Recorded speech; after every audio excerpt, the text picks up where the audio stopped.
Sí, vamos a hablar a esta hora, a las 10:13 de la mañana, con Víctor Navarro. Él es un ex preso político venezolano, es periodista, activista de derechos humanos y dirige la organización Voces de la Memoria. En 2018 fue preso y estuvo en el mayor centro de tortura de América Latina, acreditado por la ONU, en el Helicoide. Víctor, muchas gracias por estar con nosotros.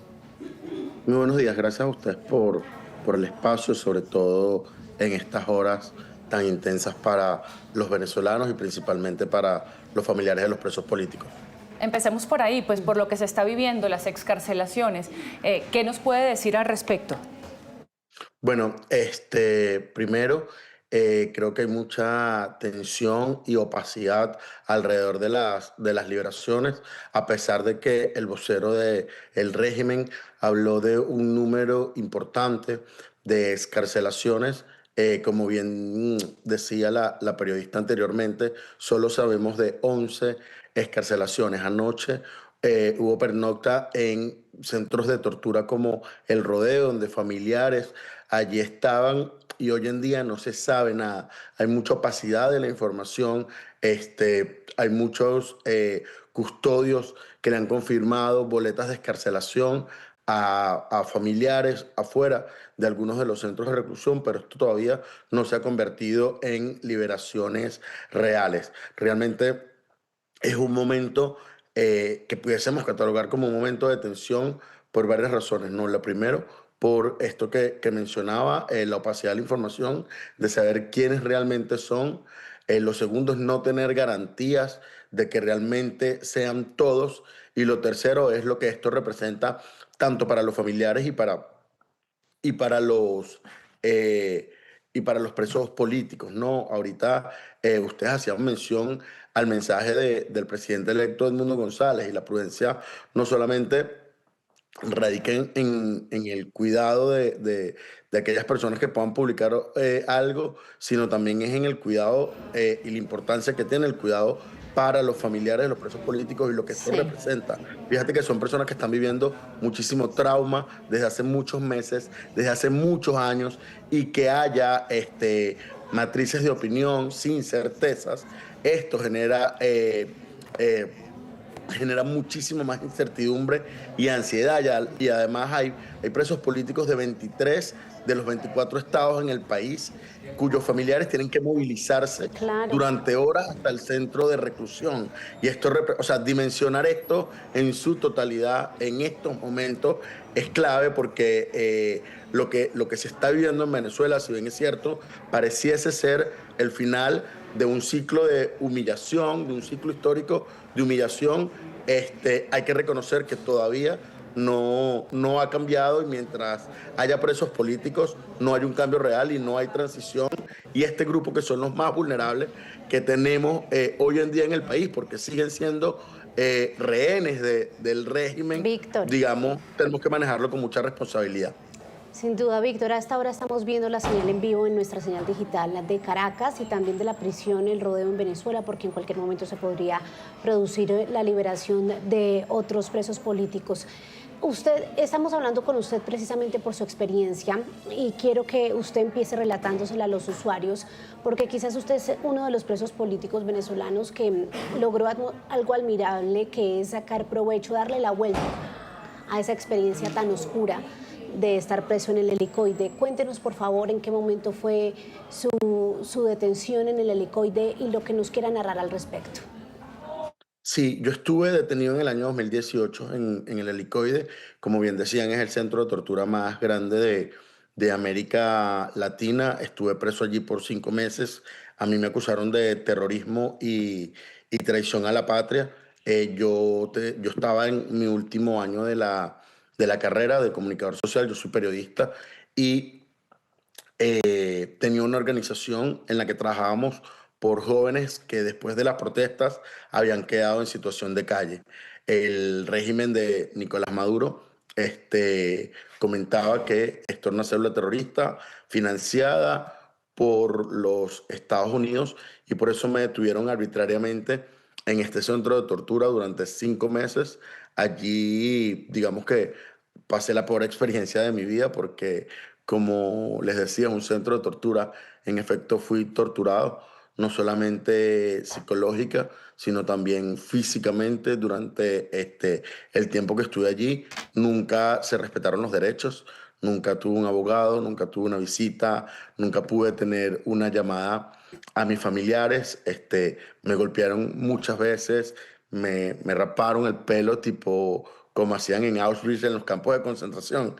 Este, en algún momento oficiales para obligarme a inculpar a personas que eran inocentes y algunas que ni siquiera tenían que ver conmigo, tomaron un arma y la desbloquearon y me la metieron en la boca diciéndome que me iban a volar la cabeza y obligándome a decirles que le tenía miedo y me golpearon mucho, me patearon. Entonces, digamos que vivir en el helicoide se transformó en una humillación constante donde a pesar de todo esto, siempre la mayor tortura era percibir cómo torturaban a otros. Entonces, digamos que es un contexto, la situación de los presos políticos en Venezuela, de mucha vulnerabilidad, que si bien es cierto, yo estuve detenido en 2018, esto fue con el tiempo, a medida que fue aumentando la vulnerabilidad del régimen, fue incrementando el sistema de violencia y el sistema de tortura en el país. Víctor, bueno, y sobre lo que decía ahora María Camila, que usted logró darle la vuelta, es porque precisamente usted utilizó esa experiencia para convertirse en una voz muy importante en el mundo, porque no es lo mismo narrarlo que verlo. Y usted lo que hizo fue que transformó esa experiencia en una experiencia de realidad virtual, con unas gafas de realidad virtual en donde las personas pueden ver o sentir de alguna manera lo que es este centro de tortura, el helicoide. Yo debo confesar que hace varios años yo misma lo vi y es realmente impresionante lo que se siente y lo que se vive cuando uno tiene esta experiencia. Ahí además usted, porque usted lo que hizo fue que recopiló los testimonios de muchos presos políticos. Quisiera que me contara de cuántos presos políticos y también cómo se vive esta experiencia de realidad virtual, a dónde ha llevado usted eso al mundo para poder mostrar lo que está pasando allí. Sí, esta experiencia de realidad virtual lo que busca básicamente es dimensionar cómo vive un preso político en Venezuela y decirle al mundo que siguen existiendo presos políticos en Venezuela y que no se puede olvidar lo que pasa. Obviamente, lo que hace la realidad virtual es poner tus sentidos, en este caso, a la Claro. disposición de una causa, porque eres tú quien, a sabiendas de que no estás detenido, entras al lugar y ves realmente cómo es la situación, porque no es lo mismo que digamos que alguien está preso y quizás cada quien se imagina una cárcel distinta a ver realmente cómo es ese espacio y las condiciones en la que está. Nosotros recreamos el testimonio de 30 personas que fueron arbitrariamente detenidas allí. Estamos hablando de estudiantes, menores de edad, policías, defensores de derechos humanos, deportistas, periodistas, justamente para poder mostrarle al mundo que en Venezuela, solo por el hecho de pensar distinto, el régimen te detenía. O te detiene, porque sigue estando el régimen allí, ¿no? Entonces, al final, lo que buscábamos con esta experiencia era mostrar de otra forma, de una forma más, cómo viven los presos políticos en Venezuela. Esta es una experiencia que llevamos a la Corte Penal Internacional, a la Organización de Naciones Unidas, Organización de Estados Americanos, y esto lo digo con toda la intencionalidad de decir que la experiencia, los testimonios, los informes fueron llevados allí y deja mucho que desear el trabajo de los organismos internacionales ante la situación de Venezuela. Además, fue llevada a universidades con grupos de periodistas en más de 27 países alrededor del mundo, porque pareciera que aunque los crímenes de lesa humanidad son contra la humanidad, el tema de los presos políticos en Venezuela había sido opacado dada Sí. la búsqueda de la normalización que había alrededor de la figura de Nicolás Maduro, que por cierto, y como todo el mundo lo sabe, hoy está preso y si bien es cierto, está siendo presentado a la justicia. No hay que olvidar que no solo es un narcoterrorista, sino que también es un criminal de lesa humanidad que Sin duda, detuvo Víctor. a más de 17.000 personas en Venezuela, que asesinó y torturó a personas en Venezuela. Víctor, usted nos está explicando cómo armaron esta realidad virtual y ya de hecho lo vamos a ver, tenemos unas imágenes preparadas para los usuarios, pero cuéntenos qué se ve. Es decir, lo armó con los testimonios de las 30 personas, de los 30 Sí. presos y qué ellos le iban aportando. Le falta esto, eso también me pasó a mí. O sea, ¿qué ven las personas en Sí. esa realidad? Y por favor, voy a agregar algo a la pregunta porque como él hace además un conteo del tipo de torturas que hay. Y me gustaría que nos contara cómo eran esas torturas. Por más crudo y cruel que sea, pues es importante que la gente lo sepa. Sí, fíjate, la experiencia tiene como tres partes. La primera parte cuenta qué iba a ser el Helicoide. El Helicoide iba a ser el centro comercial más grande de América Latina y lo convirtieron en el centro de tortura más grande de la región. Y esto solamente con la intencionalidad de mostrar cómo estos sistemas destruyen tanto la infraestructura como la vida de las personas. Luego muestra los testimonios de 30 personas que allí lo que tú puedes ver es cómo son las celdas. Cómo están las celdas y las condiciones en las que viven los presos políticos. Te das cuenta cómo dormíamos en el piso. Nosotros, en efecto, recreamos el espacio e íbamos construyendo con diseñadores el espacio hasta que garantizáramos que se pareciese lo más cercano a la realidad. Ellos lo dibujaron, luego nosotros lo veíamos cuando hicieron los polígonos y crearon los assets, lo veíamos en realidad virtual. Muchos no estábamos en la misma ciudad porque estamos en el exilio, pero veían streaming de la experiencia e íbamos validando cómo se acercaba más a la realidad para que las personas pudiesen verlo. Y hay un momento donde puedes escuchar, estando dentro de la celda, los testimonios de la voz de cada una de las personas que allí están detenidas. Luego de eso, entras a un cuarto que está en el Helicoide que se llama El Bañito, que es un cuarto 2x2, un baño muy, muy pequeño, donde las cucarachas pasan por el cuerpo de las personas, las ratas, y allí meten 4 o 5 personas y tienen que dormir Ay, de no. pie. Entonces eso es lo otro que ven, y luego ves un poco más sobre los sistemas de tortura y ves cómo le ponen corriente en los testículos a las personas, cómo los asfixian con bolsas, lo que te comentaba que me hicieron a mí de ponerle un arma en la boca a alguien, cómo tenías que defecar en los envases donde te llevaban la comida, que la misma era semejante al vómito humano, y empiezas a ver un poco cómo es este sistema de torturas que al final del día, describirlo en su totalidad es muy atroz por la cantidad de cosas que hace. Hay testimonios reales de personas que le quitaron las uñas, que las quemaban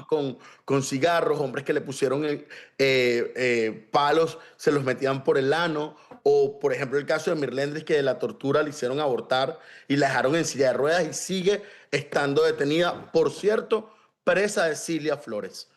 Presa de Cilia Flores y hoy está en el INOF. Entonces, justamente esto es intentar dimensionar una realidad tan compleja en una experiencia que permita que las personas puedan tener una visual distinta a lo que estamos acostumbrados y que realmente causa un efecto sensitivo en las personas. Claro. Y que bueno, esperamos que esto ahora pase a ser memoria histórica del país. Y lo causa sin duda, Víctor. Yo quiero retomar lo que usted dijo. Deja mucho que desear la acción de los organismos internacionales. Ahí estamos viendo las imágenes de Víctor con las gafas de realidad virtual de todo esto que estamos hablando bajo la organización Voces de la Memoria y cómo se recrea a través de la realidad virtual lo que se vive en el Helicoide. Víctor, te decía, ahora me decías que deja mucho que desear la acción de los organismos internacionales y en estos últimos días hemos escuchado analistas de escritorio y de diferentes, desde el punto de vista intelectual, aludiendo al derecho internacional y aludiendo a la soberanía de Venezuela. Dos conceptos que para los venezolanos muchas veces suenan extraños, porque pues soberano el pueblo venezolano pues no lo ha sido, ni siquiera nos han dejado elegir a los gobernantes y de otra manera, y de otro lado el derecho internacional va por encima de los derechos humanos. O sea, usted como un ex torturado, ex preso político venezolano, ¿a qué le suena cuando la gente alude a estos conceptos? Mira, yo creo que esta necesidad imperante de contradecir las políticas de Estados Unidos ha nublado la visual de muchas de estas personas de decirle al mundo lo que realmente representa Nicolás Maduro para el mundo, no solamente para nosotros los venezolanos. Creo que no están poniendo en dimensión lo que realmente es, porque tú muy bien lo expresabas. O sea, la soberanía radica en el pueblo y en Venezuela no radica en el pueblo. Hay una persona que está coactando el poder a la fuerza, torturándonos y asesinando a personas. La voluntad del pueblo venezolano no ha sido respetada. Por ende, y desde la ilegitimidad, hay que partir de la premisa que Maduro no cuenta con ninguna credenciales o con ningunos beneficios, porque Maduro no es presidente de Venezuela. Maduro es ilegítimo, que se robó el poder de Venezuela. Esto con respecto a la acción de la detención contra Maduro. Ahora bien, importante, por ejemplo, en Argentina se ordenó una orden de captura a Maduro por crímenes de lesa humanidad. Maduro estaba siendo buscado por terrorismo. Es una acción que para los venezolanos no solamente representa justicia, sino el hecho de que Maduro ya no esté en Venezuela es la posibilidad de que haya libertad en el país. Que hoy no la tenemos y mientras hayan presos políticos no va a haber una libertad real. Pero el hecho de que ya Maduro no esté representa un alivio para todos aquellos que hemos sufrido eso. Porque sí, ver a Maduro con esas esposas es decir, la justicia existe, se puede hacer justicia.